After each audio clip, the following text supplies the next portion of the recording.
Welcome back, everybody. We're going to be diving into the future today, the future of digital banking, that is. Sounds exciting. It is. And we've got a really interesting article to dig into today. Oh, yeah. Yeah, it's from UXDA. They're a financial UX design agency. Okay, I'm familiar. So they're predicting 7 key trends that they think are going to completely transform how we interact with our money by 2025 and beyond, so pretty soon. Wow, so like the near future of banking. Yeah. And get this, it's not just about apps and online banking anymore. I mean, yeah, that's like the baseline now, right? Right. We're talking bigger, like personalized financial ecosystems. Okay, interesting. AI, but as like a real partner, not just a tool. So like AI advisors. More or less. We'll get into that. Okay. And get this, banks becoming community hubs. Wait, what? Yeah. It's a lot to unpack, so let's get right to it. Definitely. So the article starts off, and I think this is a really important point, is that simply offering digital banking, Like I was saying, it's the baseline now? it's not enough anymore. Right. To really stand out, to really win customers, banks need to create these really compelling digital experiences that actually connect with what people value, their emotions, even their long-term goals. Yeah, it makes sense. It's got to be more than just functional. It's like everything else, it's got to be a good experience too. Exactly. So the article really emphasizes this shift from being a transactional utility to a true lifestyle partner. Like a financial advisor almost. Almost. Like, I think of it as an empathetic advisor. Oh, interesting. Okay, I'm intrigued. Me too. Okay, so before we jump into the specific trends, something in this article really stuck out to me. Oh, yeah.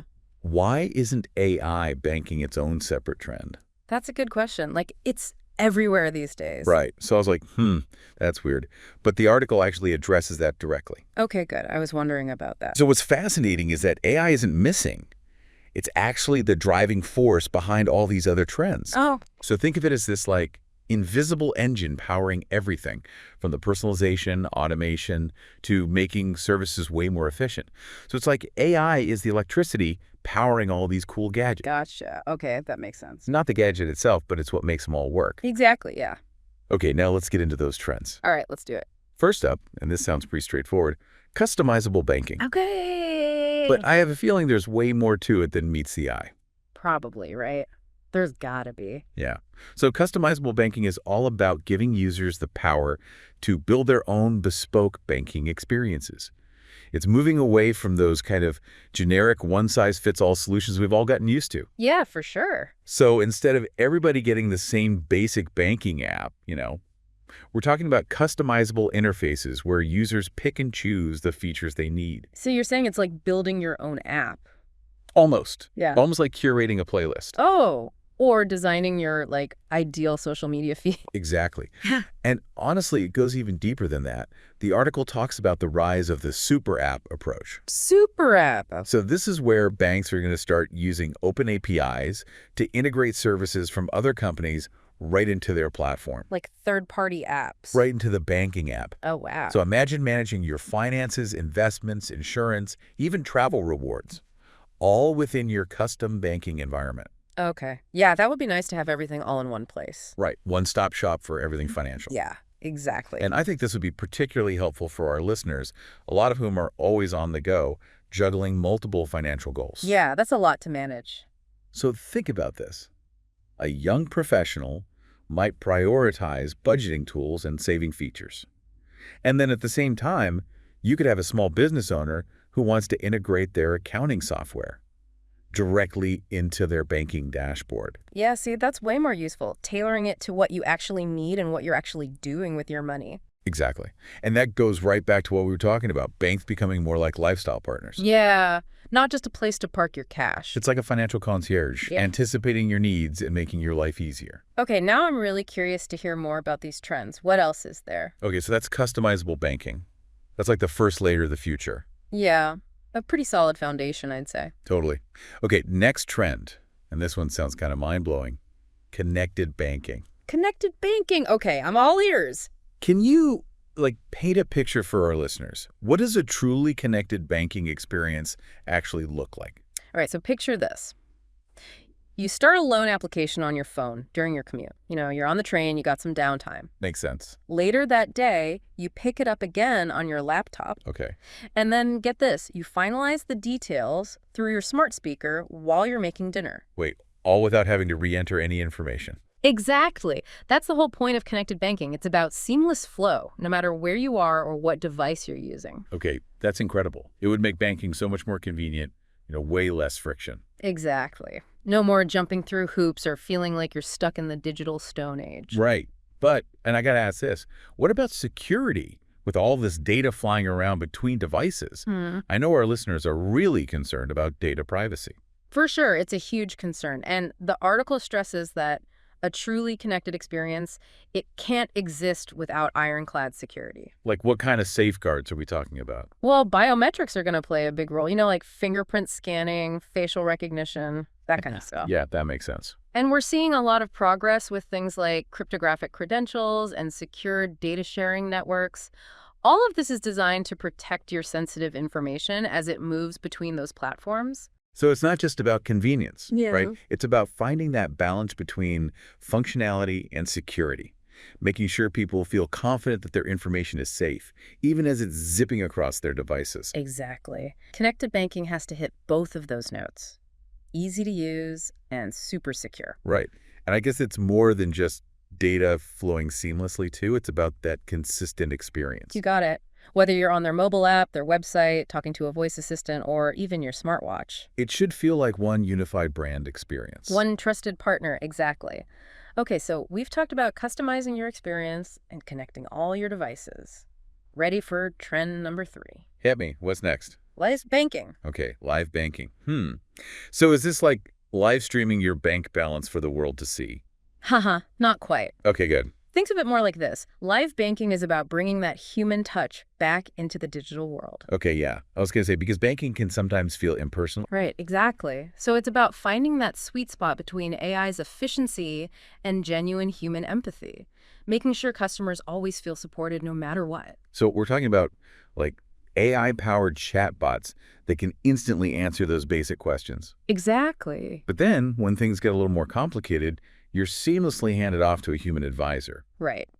And that advisor already has the full context of the conversation. No more getting bounced around between departments or having to repeat your story a million times. That's a huge pain point for a lot of people. Yeah. And this would solve that. Exactly. Plus, I think it can go beyond just reacting to problems, What about those proactive financial checkups that the article mentions? Here's Like an that. annual physical, but for your money? And available whenever you need it, not just once a year. Exactly. That's what live banking is all about. Having a bank that proactively reaches out with personalized advice, offering on-demand consultations. It's like having a financial advisor in your pocket ready to help whenever you need them. Okay, that's a game changer for sure. So, live banking, check. What's up next on our list? Let's talk about contextual banking. Now, this one could be really helpful or a bit. Well, let's just say it raises some interesting questions. Ooh, okay. I'm intrigued. Lay it on me. Contextual banking. So it sounds kind of like something straight out of like a sci-fi movie, right? Yeah, a little bit. Where your bank knows exactly what you're thinking. Reads your mind. Anticipates your every need before you even do.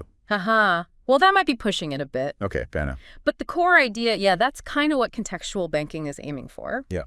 It's about using data, and this is key, always with the user's consent, obviously, to really understand their unique context. Right, of course. Their needs, their goals. And then it's about giving them really timely and relevant guidance. So instead of getting like bombarded with those generic marketing offers, like credit card offers when you're already swimming in debt, your bank would actually know to suggest budgeting resources. Exactly. Or maybe some debt consolidation advice, yeah. Something actually helpful. Exactly. It's all about offering the right advice at the right time. I like that. So imagine, you just landed a big promotion. Okay, yeah. Your bank could proactively suggest like some investment options. That makes sense. Or some financial planning tools to help you manage that extra income wisely. Okay, that's a level of personalized service I've never seen from a bank before. Okay, we got to keep moving. We've got a lot to cover still. On to a trend that I am particularly passionate about.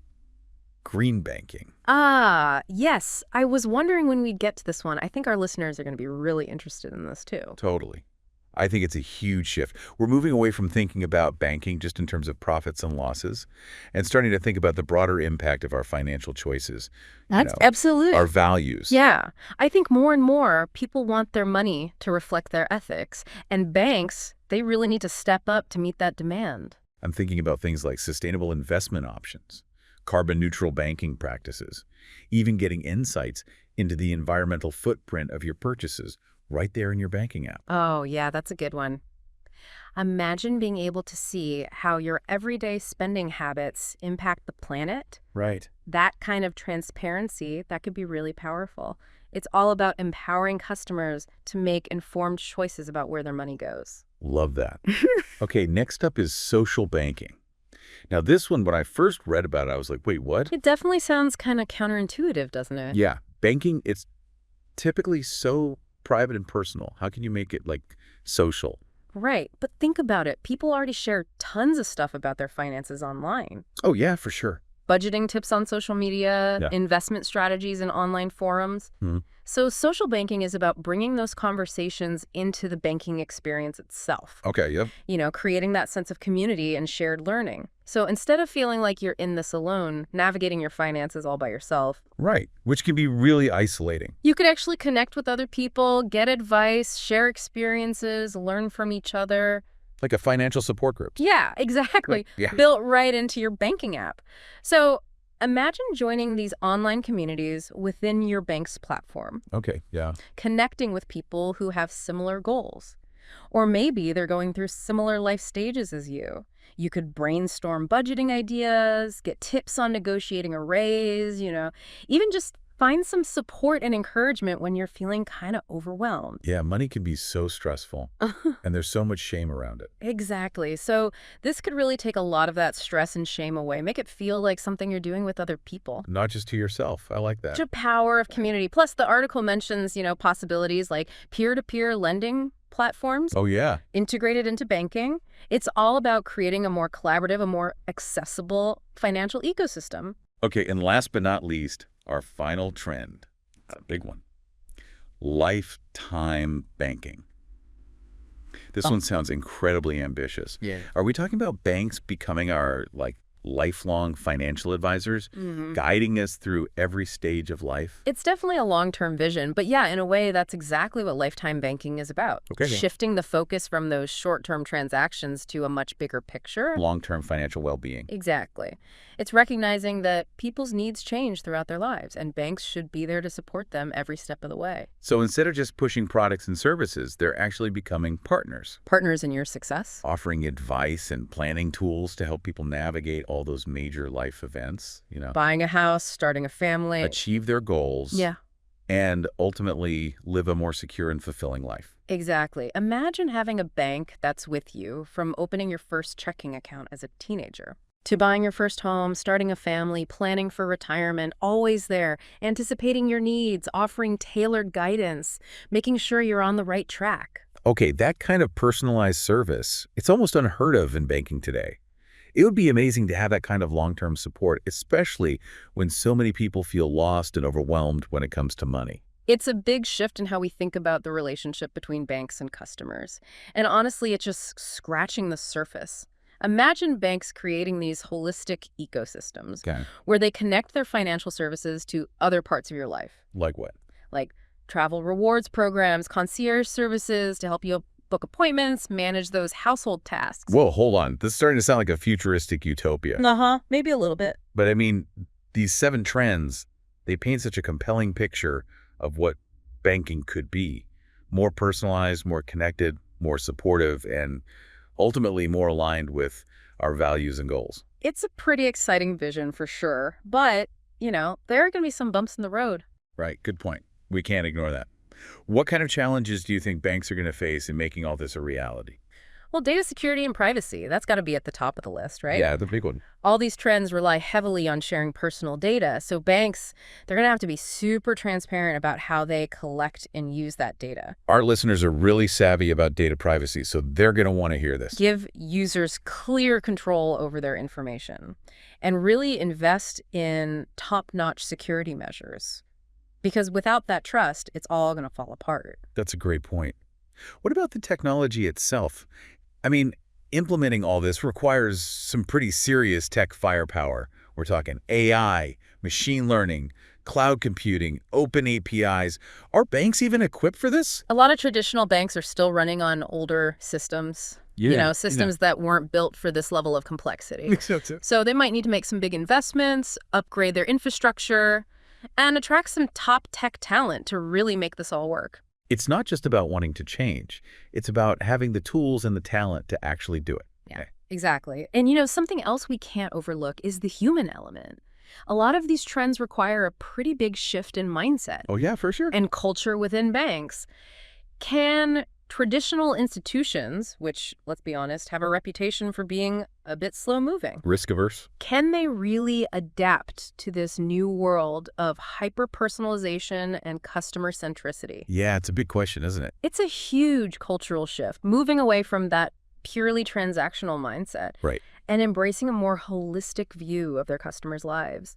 It's about empowering their employees. To be more proactive, more creative in how they serve those customers. Exactly. It's going to take real commitment from the Take leadership down, yeah. to foster that culture of innovation, agility, and genuine customer care.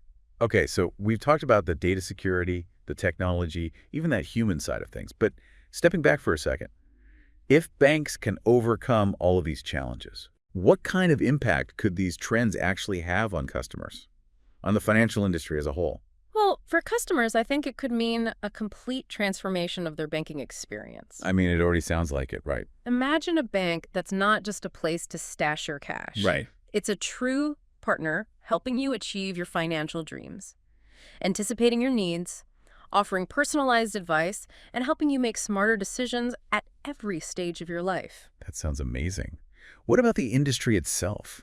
Could these trends disrupt those traditional banking models? So absolutely. If banks evolve into these lifestyle partners and community hubs, Yeah.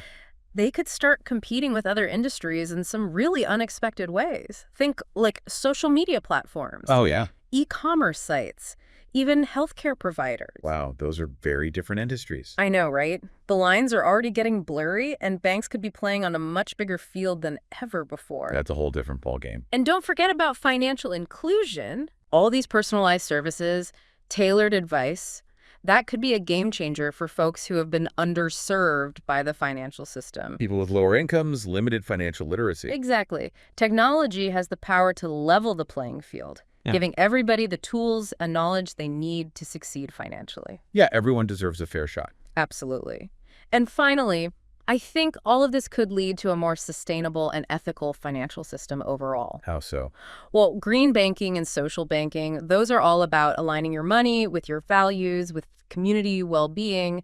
So if banks embrace these principles, it could have a really positive ripple effect throughout society. I love that. It's not just about making money, it's about making a difference, too. Okay, you've officially got me inspired. It sounds like we're on the cusp of a truly transformative era in banking.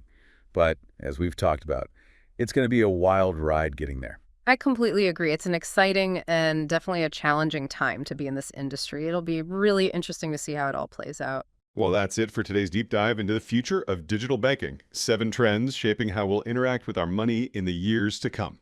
It's a future full of possibilities, but it's up to all of us, banks, customers, policymakers, to work together to create a system that's more inclusive, more sustainable, and more empowering for everyone.